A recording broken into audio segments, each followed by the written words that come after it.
Good morning students, कैसे हैं आप लोग? बढ़िया, मैं भी अच्छा हूँ। मैं विष्णु कुमार स्वागत करता हूँ बेटा आपका अपने यूट्यूब चैनल फिजिक्स क्लासेस में। हाँ बेटा, हम पढ़ रहे थे स्थिर वैद्युतिकी का फर्स्ट चैप्टर में बात कर रहे थे स्थिर वैद्युतिकी में हमने पढ़ा था, कूलाम बल पढ़ लिया था और कूलाम बल से रिलेटेड हम क्वेश्चन सोल्व कर रहे थे और लास्ट क्लास में हमने डिस्कस किया था अध्यारोपण पर आधारित प्रश्न।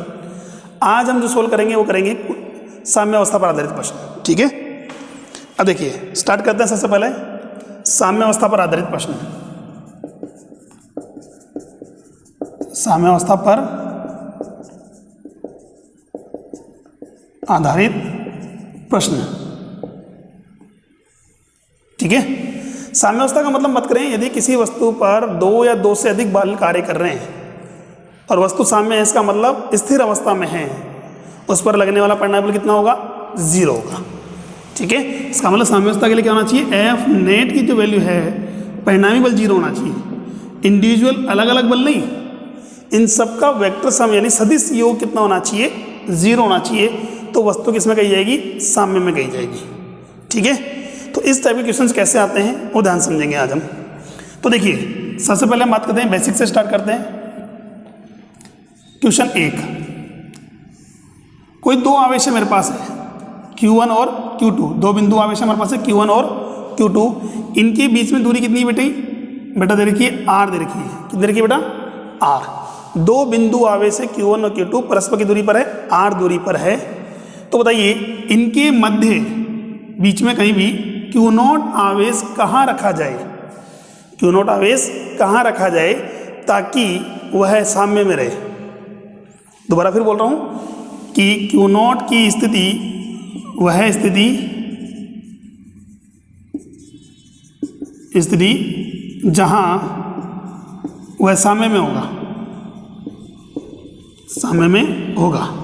ठीक है, Q0 की वह पोजीशन याद करो जहां वो क्या होगा? साम्य में होगा। मतलब उसकी स्थिति याद करिए जहां परिणामी बल कितना होना चाहिए? उसके ऊपर 0 लगना चाहिए।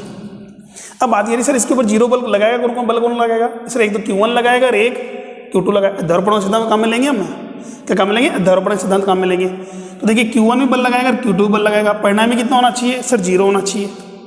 परिणामी कितना होना चाहिए? 0 होना चाहिए। तो मान लो कि Q1 से दूरी कितनी बेटा इसकी? x मान ली हमने, और Q2 की दूरी कितनी मान ली मैंने? Sir r minus x. कितनी होगी? एक की तो होगी x और एक की होगी r माइनस एक्स। ठीक है, अब देखिए तो Q0 पे बल निकालना है तो F0 जो हम काम में लेंगे वो क्या काम में लेंगे? F01 plus F02। That means Q0 पर Q1 के कारण और Q0 पर Q2 कारण, दोनों कारण बल निकलेगा। अच्छा Q0 पर Q1 कारण कितना बल लगेगा? वो ध्यान से देखिए हमारे पास है F02। F01 की बात करें हमारे पास कितना आएगा? कि Q1 इंटू Q0 बटे में दूरी का वर्ग यानी कि h²। कितना आएगा? h²।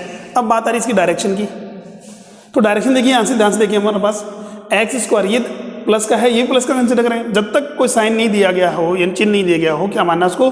धनात्मक ही मानना है। तो 1 से 0 की ओर यानी कि कितने की ओर? R10।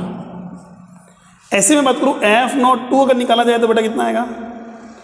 Sir K Q2 Q0 upon में R माइनस एक्स का होल स्क्वायर।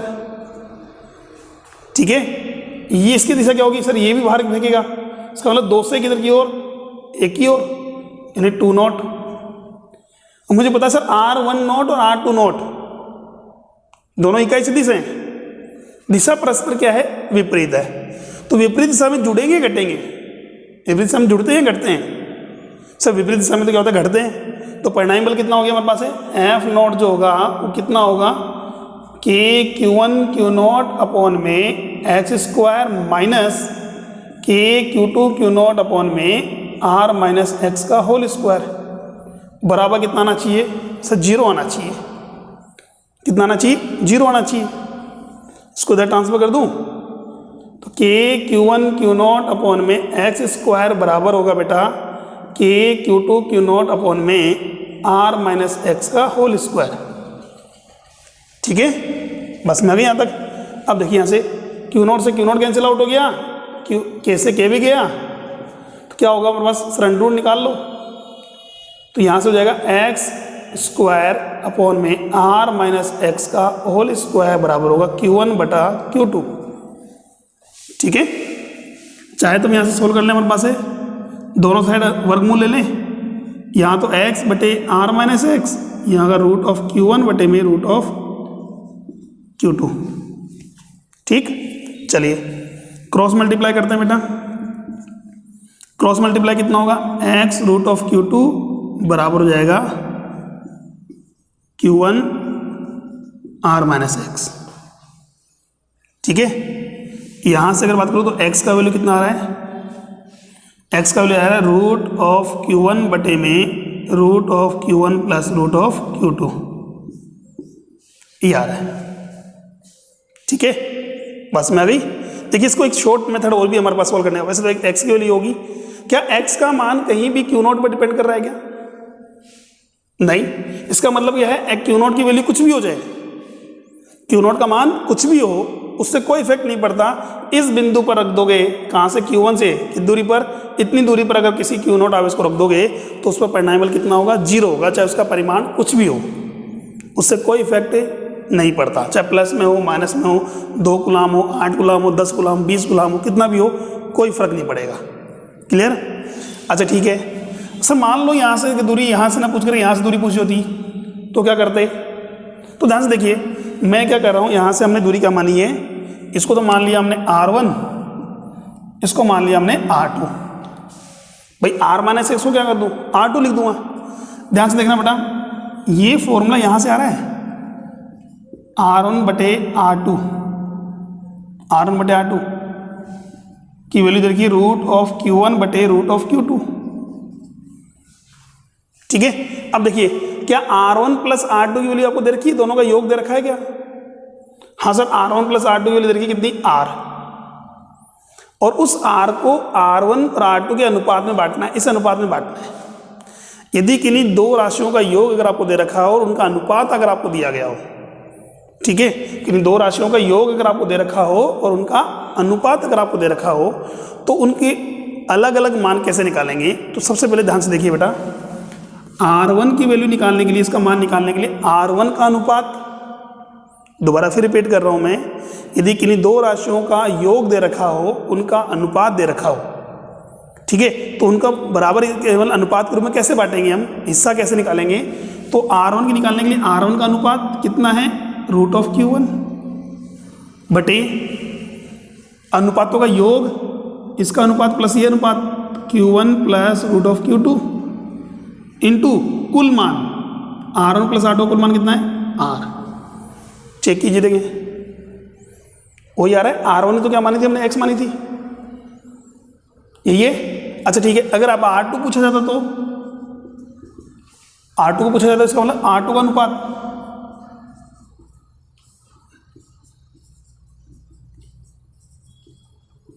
इंटू कुल मान, यही है R2 का अनुपात इंटू कुल मान हो गया। क्लियर यहां तक, रूट ऑफ Q2 अपॉन में root of Q1 plus root of Q2 into R।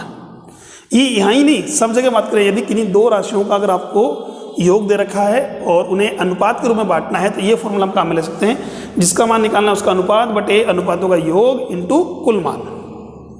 Clear है यहाँ तक। अच्छा ठीक है, ये तो का मतलब हुआ कि किसी भी बिंदु को अगर सामने में रखना है तो उस पर क्या करना पड़ेगा, उस बिंदु पर परिणामी बल 0 कर दिया जाए। ठीक है, इसी पर एक और क्वेश्चन देखिए फटाफट, स्क्रीनशॉट लीजिए बेटा इसका।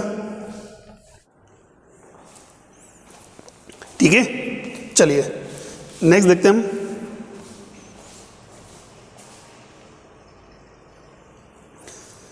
ठीक है, चलिए नेक्स्ट देखते हैं बेटा हम। हाँ बेटा, तो इस टाइप से सॉल्व कर सकते हैं। तो इसी पर क्वेश्चन देखते हैं हम यहाँ।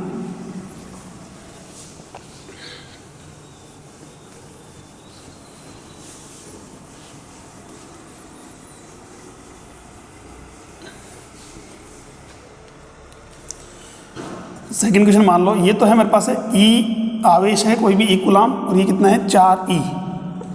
दो आवेश दे रखे हैं परस्पर की दूरी पर बेटा R दूरी पर है। ठीक है, परस्पर R दूरी पर रखे गए। अब क्वेश्चन क्या पूछा हमारे पास है, इनके मध्य A और B के मध्य, मतलब E और 4E के मध्य Q0 आवेश कहाँ रखा जाए। क्यू नॉट आवेश कहाँ रखा जाए ताकि साम्य में हो। क्यू नॉट की वह स्थिति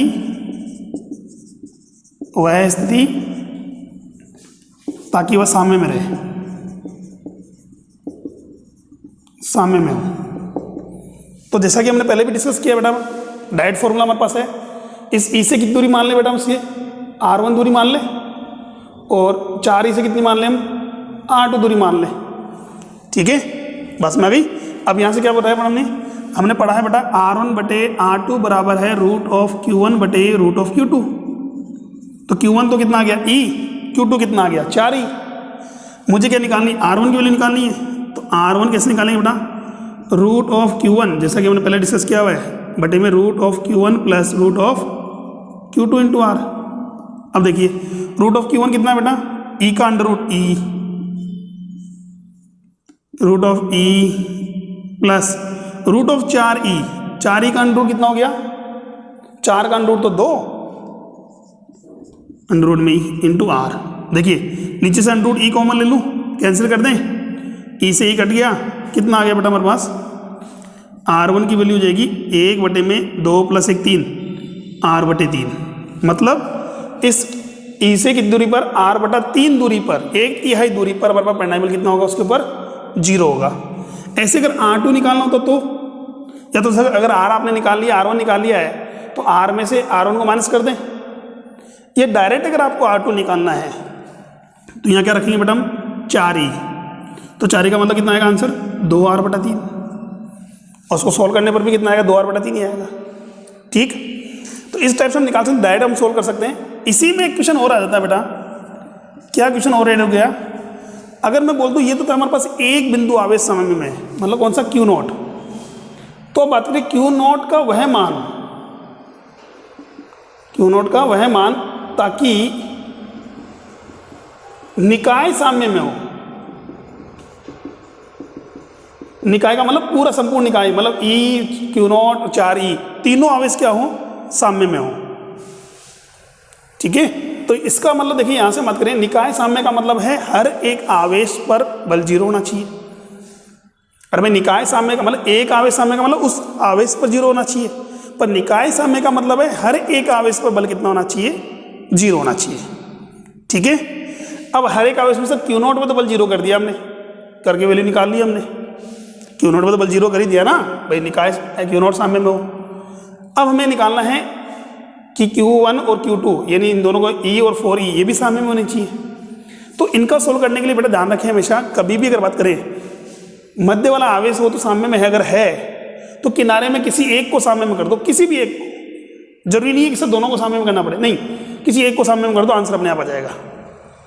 किसी एक को भी, जैसे अगर मैं एग्जांपल लूँ यहाँ सर E को साम्य में कर दो या फिर 4E को कर दो, किनारे में कोई से भी एक को कर दो, किनारों में किसी एक को भी कर दोगे तो पूरा निकाय क्या हो जाएगा, साम्य में हो जाएगा, क्योंकि मध्य वाला आवेश तो वैसे साम्य में है। ठीक है, चलो देखते हैं, हम दोनों में सोल्व करके देखते हैं। तो निकाय साम्य के लिए क्या होना चाहिए, मैंने B वाले पर आवेश पर या 4E पर कितना कर दिया, 0 कर दिया, यानी FB परिणामी जो है वो कितना होना चाहिए, 0 होना चाहिए। तो B पर कौन कौन लगाएगा भाई, सब B पर लगाएगा, FB पर तो नॉट के कारण लगेगा और FB पर A के कारण भी लगेगा, इस B पर A भी लगाएगा और नॉट भी लगाएगा। अच्छा ठीक है, ये भी हमारे पास पॉजिटिव माना है, ये भी पॉजिटिव माना है, ये भी पॉजिटिव मानना है, जब तो साइन नहीं दिया गया हो, चिन्ह नहीं दे रखा हो, प्लस ही मानना है। B पर O के कारण, B पर O कारण, हाँ भाई, K Q not into 4E बटे दूरी का वर्ग यानी R2 का वर्ग। R2 कितना था बेटा, 2R बटा 3, 2R बटे 3 का स्क्वायर, तो 2 का स्क्वायर तो हो गया 4, R स्क्वायर बटा 9, किधर की ओर सर, बाहर की ओर, प्लस है, ये भी तो प्लस है, ये भी बाहर की ओर होगा, तो एक ही दिशा में, इसलिए क्या हो जाएंगे, डायरेक्ट जुड़ जाएंगे। अच्छा ठीक है, B पर A के कारण, तो B पर यानी कि K 4E इंटू कितना सर, E बटे में दूरी का वर्ग। अब इन दोनों के बीच दूरी तो कितनी है सर, R का स्क्वायर बराबर कितना आना चाहिए सर, 0 होना चाहिए, निकाय साम्य में है। ठीक है, अब देखो मुझे तो Q नॉट का मान निकालना है सर, अक्षांतर कर दो उसका, 9k क्यू नॉट 4e बटे में 4r² बराबर होना चाहिए माइनस का k 4e इंटू ई बटे में r²। r² से r² गया, 4e से 4e कैंसिल हो गया, k से k भी कैंसिल आउट हो गया। तो क्यू नॉट की वैल्यू कितनी आ रही बेटा? क्यू नॉट की वैल्यू आ रही माइनस का 4 गुणा में जाएगा और 9 कहाँ जाएगा? भाग में आएगा। माइनस का 4e/9, 4e/9। माइनस के 4e/9 अगर आवेश रखा जाए तो इनमें से कोई भी आवेश अपनी स्थिति में चेंज नहीं करेगा, मतलब पूरा का पूरा निकाय क्या होगा? साम्य में रहेगा। ठीक है, अभी तक तो क्या था मेरे पास? क्यू नॉट आवेश साम्य में था। अगर क्यू नॉट का मान इतना रख दिया जाए तो निकाय क्या रहेगा? साम्य में रहेगा। सर यहीं से नहीं, अच्छा ये तो अपने बल निकाला किस पर? 4e पर, इस पर भी निकालू तो भी आंसर आना चाहिए, वो भी चेक कर लो। ए पर बल कितना लगाएगा भाई? ए पर लगाएगा सर, ए पर लगाएगा, नॉट भी लगाएगा, ए पर बी भी लगाएगा। कितना करना है उसको? 0 करना है। ध्यान से देखो भाई, अब इन दोनों पर बल लगाओ। के क्यू नॉट इंटू ई बटे में दूरी कितनी है भाई? r1। r1 का स्क्वायर कितना है? r²/9 प्लस ये बल लगाएगा के ई इंटू 4e बटे में दूरी कितनी है सर? r² बराबर 0 कर लो। 9k क्यू नॉट ई बटे में r² बराबर माइनस का के ई 4e बटे में r²। r² से r² कैंसिल आउट हो गया, e से e भी गया, क्यू नॉट से क्यू नॉट नहीं गया, k से k भी गया। क्यू नॉट की वैल्यू कितनी होगी? माइनस का e 4/9। कोई आंसर आ रहा है? बस में अभी तो याद रहे बेटा, अगर मध्य वाला आवेश अगर साम्य में है तो पूरे निकाय को साम्य में रखने के लिए क्या करेंगे बेटा? पूरे निकाय को साम्य में रखने के लिए किनारे पर किसी एक आवेश पर परिणामी बल कितना कर दो? 0 कर दो। ठीक है, बस में अभी चलो फटाफट स्क्रीनशॉट लीजिए बेटा, फिर नेक्स्ट क्वेश्चन हम बात करते हैं।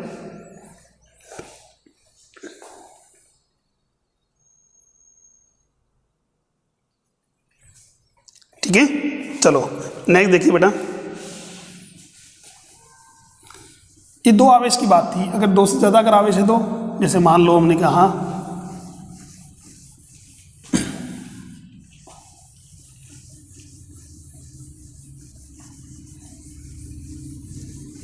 3 आवेश अगर हम बात करते हैं तो कितना होगा हमारे पास?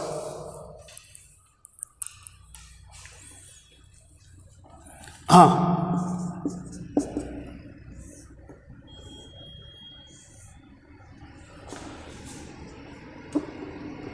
ये 2q है, ये भी 2q है, ये भी 2q है, ये क्यू नॉट आवेश, ये दूरी है, ये दूरी है, ये भी दूरी है।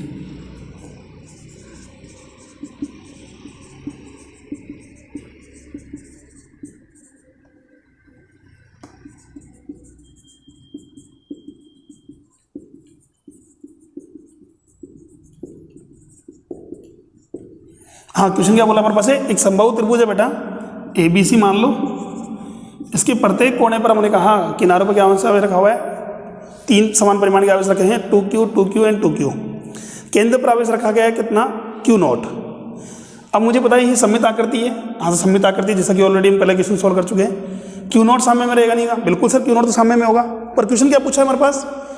क्यू नॉट का वह मान ताकि संपूर्ण निकाय साम्य में हो। तो देखो सर, ये तो ऑलरेडी साम्य में है, ये तो ऑलरेडी साम्य में है ना। पूरे निकाय को साम्य में करने के लिए क्या करेंगे भाई? किनारे पर कोई भी एक आवेश ले लो, चाहे वो ए पर ले लो, चाहे बी ले लो या सी ले लो, उस पर परिणामी बल कितना कर देंगे हम? 0 कर देंगे। किनारे पर कोई भी एक आवेश ले लें, उस पर परिणामी बल कितना कर देंगे? 0 कर देंगे। तो यहाँ से देखिए, किनारों पर कोई भी एक आवेश ले लें, सी ले लेते हम, क्या लेते हैं बेटा? सी लेते हैं हम। तो एफ सी पर परिणामी बल 0 करना है मुझे। तो एफ सी पर बल कौन कौन लगाएगा सर? एफ सी पर जो लगाएगा वो क्यू नॉट भी लगाएगा, एफ सी पर ए भी लगाएगा और एफ सी पर बी भी लगाएगा। इनका मान कितना होना चाहिए? 0 होना चाहिए। ठीक, ध्यान से देखिए बेटा, ये प्लस 2q है, ये प्लस 2q है, बाहर क्यों लगेगा?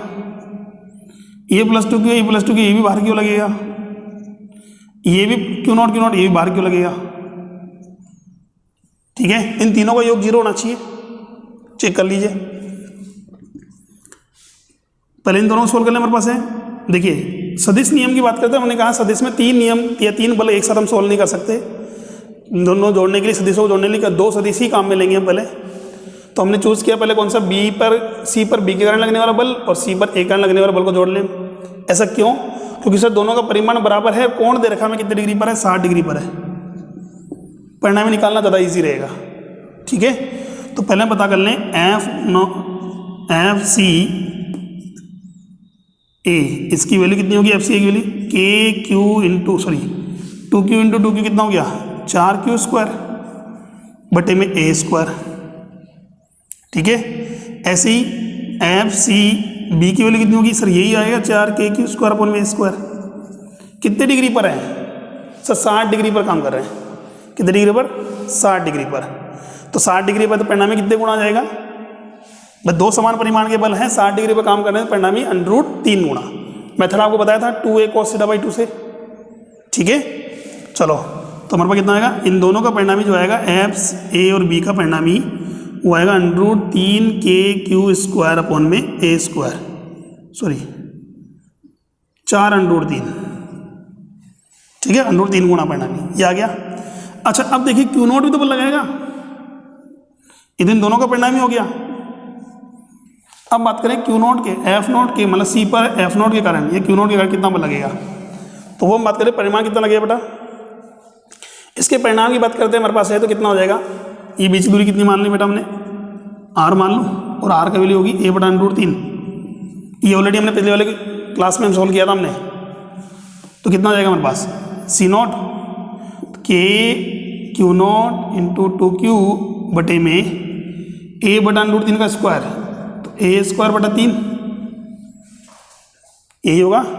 चलिए ठीक है, आइए वैल्यू आप पुट कर दो। तो यानी कि 3KQ0 2Q बटे में A² प्लस इन दोनों का परिणामी ये रहा 4√3KQ² बटे में A² बराबर कितना आना चाहिए, 0। पक्षांतर करना बेटा इसका, 3KQ0 2Q अपन में A² बराबर माइनस का 4√3KQ² बटे में A²।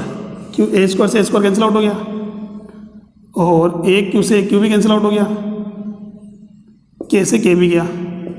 क्या बच रहा है, Q0 की वैल्यू कितनी होगी, 3 दूना 6 माइनस का 4√3/6 इंटू Q, 2 दूनी 4 2 तिया 6, तो यानी कि माइनस का 2 बटे में √3Q। ये अगर मान रखा जाए, कहाँ पर रखा जाए, Q0 पर रखा जाए, यानी Q0 का मान अगर इतना रखा जाए तो पूरा का पूरा निकाय क्या रहेगा, साम्य में रहेगा। ठीक है, पूरा का पूरा निकाय क्या होगा, साम्य में रहेगा। क्लियर यहाँ तक, बस में आ गई। अब इसी टाइप से चाहे ये 3 आवेश हो, 4 आवेश हो, 5 आवेश हो, आप सोल्व कर सकते हैं हमारे पास। बस ये ध्यान रखें, उन पर परिणामी बल की हम बात करें तो किनारों पर, सेंटर पे तो बल 0 होना चाहिए, किनारों पर बल का मान 0 होना चाहिए। किनारों पर कोई भी एक आवेश ले लो, उस पर परिणामी बल कितना कर देंगे हम, 0 कर देंगे। ठीक है, फटाफट स्क्रीनशॉट लीजिए बेटा, फिर आगे बात करते हैं। ठीक है, चलिए इसी से रिलेटेड बेटा एक क्वेश्चन मैं आपको देता हूँ, आप सेल्फ ट्राई करना बेटा।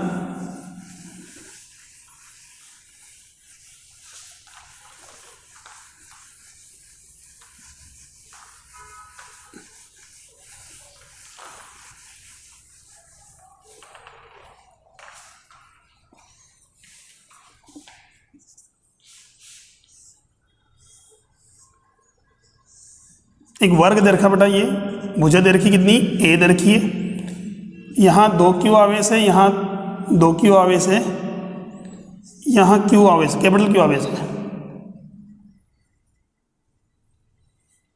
ठीक है, क्वेश्चन क्या बोला है, कैपिटल Q का वह मान ताकि Q0 साम्य में हो।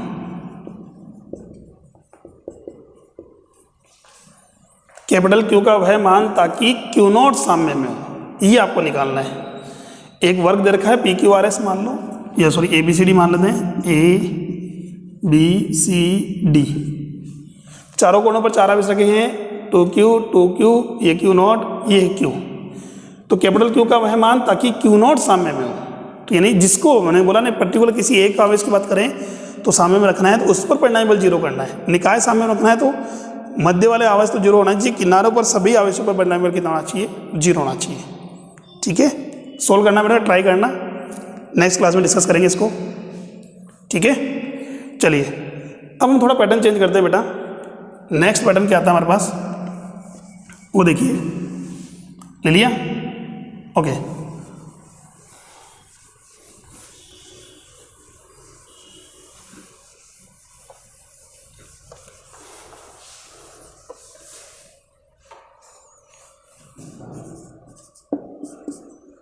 एक बुक का क्वेश्चन ले लेते हैं बेटा आपके।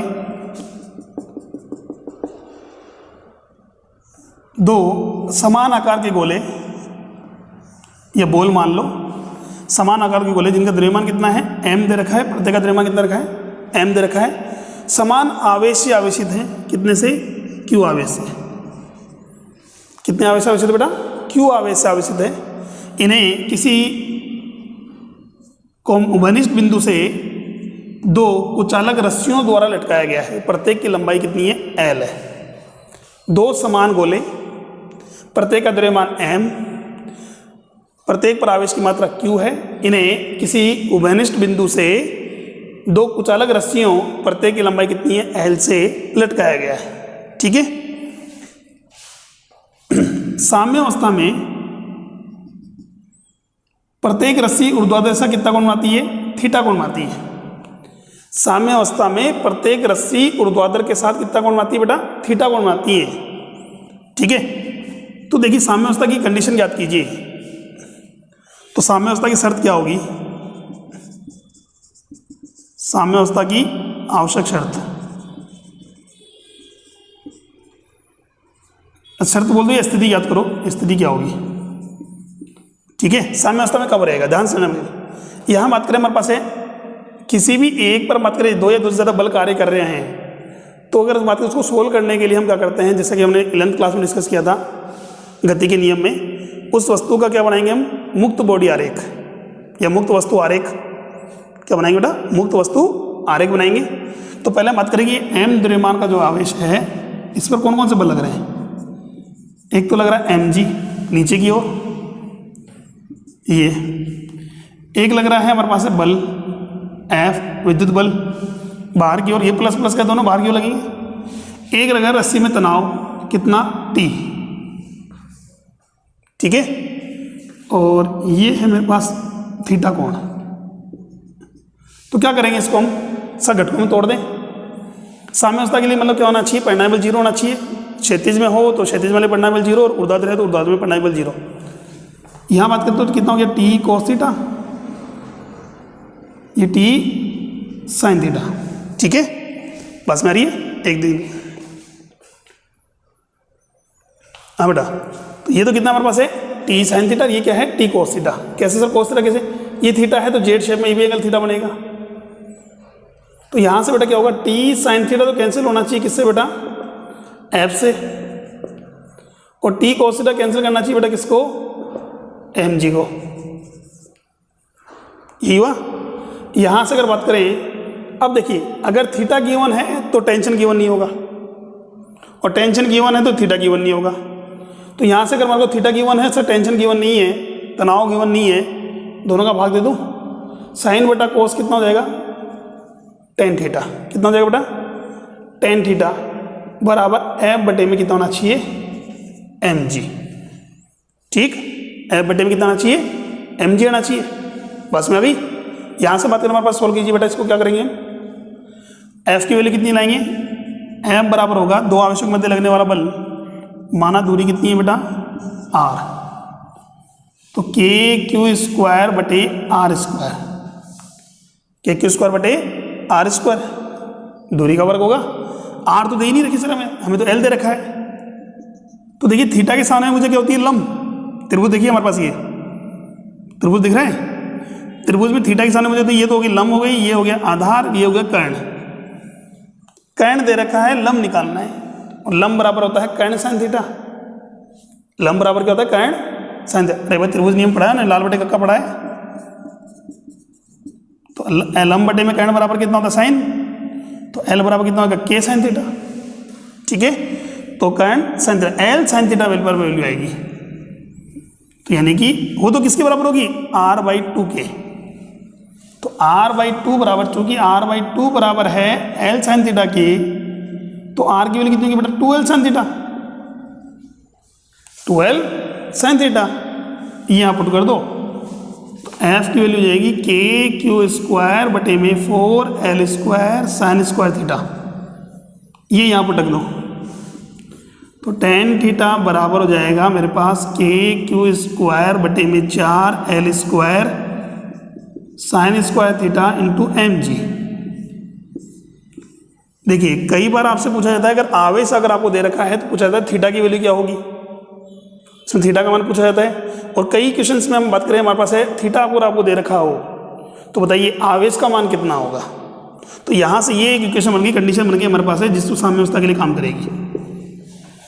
अब यहाँ से चाहे तो हम आवेश निकालना चाहे तो आवेश निकाल लो। क्यू का वैल्यू कितना होगा बेटा, क्यू की वैल्यू बात करें तो हमारे पास क्या है 4l² tan theta into sine square theta into mg बटे में k का अंडर रूट। ये है आवेश की वैल्यू, कर सकते हैं हम, क्लियर है।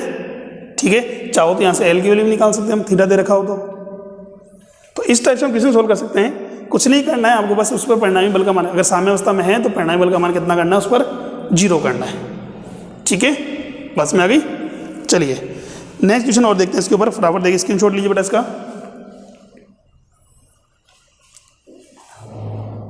ओके चलिए,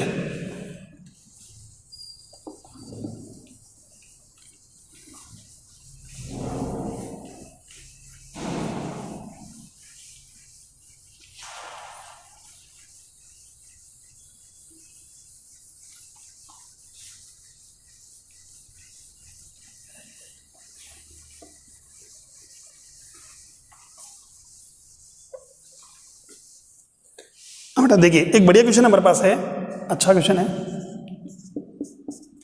5th था या 6th था, चलो कोई भी हो क्वेश्चन मान लेते हैं हम। ठीक है, क्वेश्चन क्या दे रखा हमारे पास है, अभी जैसे उसी पर बेस्ड है, किसी एक बिंदु से 2 कुचालक रस्सियों द्वारा 2 समान रूप से आवेशित समरूप गोले, देखिए समान रूप से आवेशित भी बोला गया है और समरूप भी बोला गया है। ठीक है, समान रूप से आवेशित समरूप गोले ए और बी लटकाए गए हैं। ठीक है, यदि इनके मध्य, दोनों रस्सियों के मध्य कोण कितना है बेटा, थीटा है। दोनों रस्सियों के मध्य कोण कितना है, थीटा। ठीक, इस अवस्था में दोबारा फिर बात करते हैं, हमारे पास है 2 रस्सियों से, समान लंबाई की रस्सियों से बिंदु ओ से मान लो 2 समरूप व समान आवेशित गोले, समरूप व समान आवेशित गोले ए व बी लटकाए गए हैं। साम्य अवस्था में दोनों रस्सियों के मध्य कोण कितना है, थीटा है। ठीक है, यदि इस निकाय को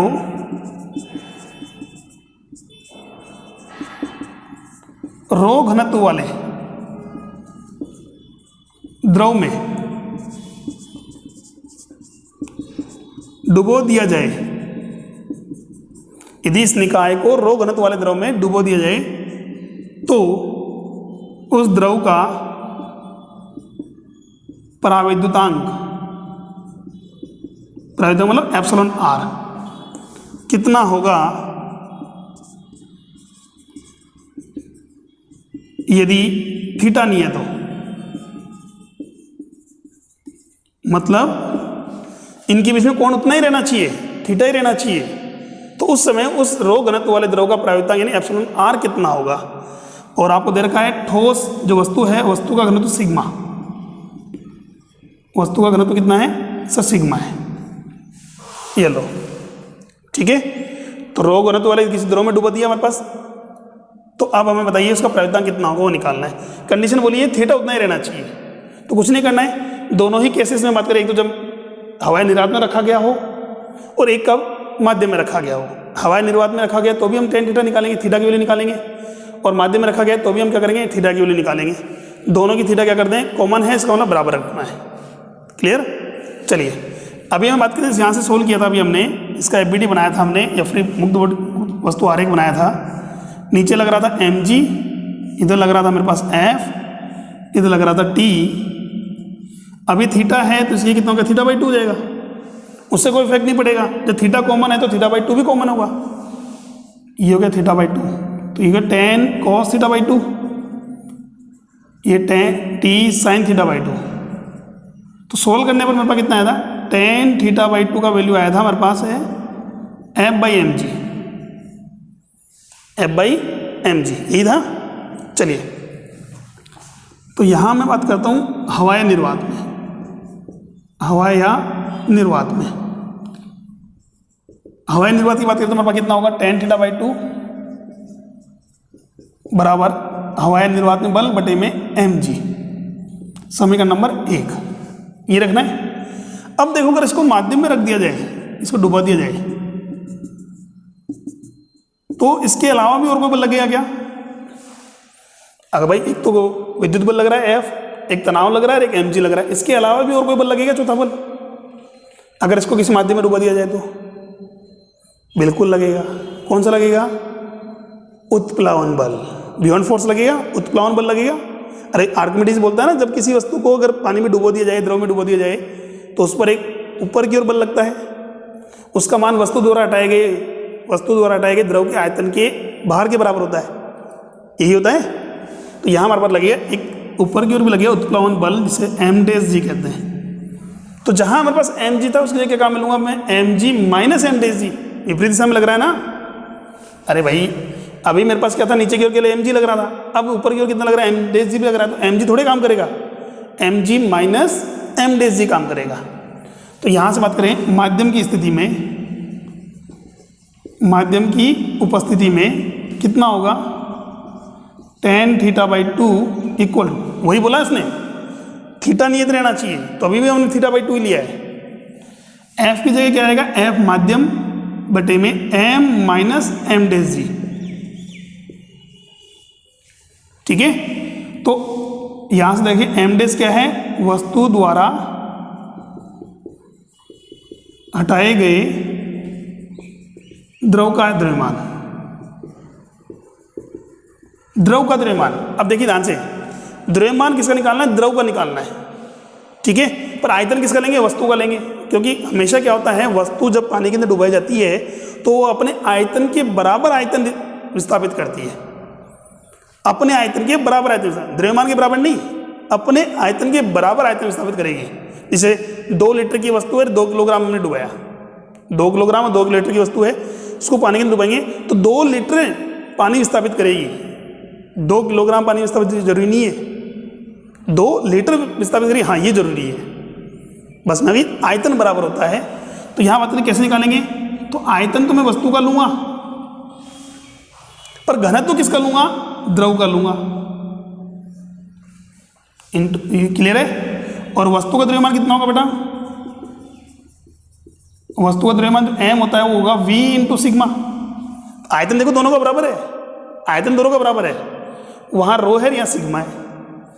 अब वैल्यू पढ़, दूसरी बात हम बात करें, अच्छा ठीक है, एक पढ़ा था हमने प्रायोगिकतांक, पढ़ा था लास्ट क्लास में हमने डिस्कस किया था, किसी माध्यम का प्रायोगिकतांक क्या कहता है, किसी माध्यम का प्रायोगिकतांक निर्वात में बल तथा माध्यम में लगने वाले बल के अनुपात के बराबर होता है, यही होता है।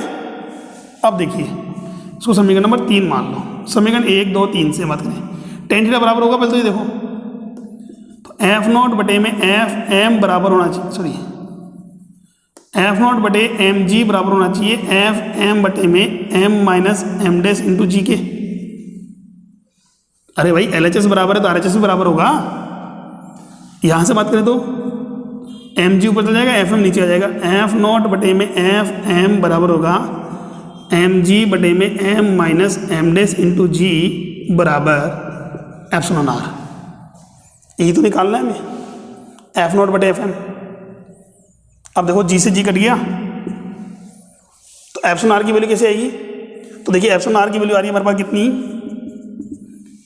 m की जगह रखूंगा v इंटू सिग्मा बटे में v into sigma minus v into rho, v common लेके बाहर निकाल लूँ सिग्मा बटे में सिग्मा माइनस रो, ये हो गया हमारे पास उस माध्यम का प्रायोजितांक। क्लियर है यहाँ तक? बस में आ गई। कुछ कुछ नहीं करना है, किसी माध्यम अगर मान लो अगर थीटा अगर कांस्टेंट है तो उस सिचुएशन में एप्सिलॉन आर की वैल्यू कितनी होगी, सिग्मा बटे में सिग्मा माइनस रो। क्लियर? तो ये थे हमारे पास कूलाम नियम पर या कूलाम बल पर आधारित प्रश्न जो हैं। क्लियर? ठीक है, तो बाकी आप डीपीपी सोल्व कीजिए, कोई डाउट्स है तो आप मुझे बता सकते हैं। ठीक है, बाकी हम नेक्स्ट क्लास में जो डिस्कस करेंगे वो करेंगे हमारे पास नया टॉपिक विद्युत क्षेत्र। आज के लिए इतना ही है, बाकी बात हम नेक्स्ट क्लास में करेंगे। Thank you.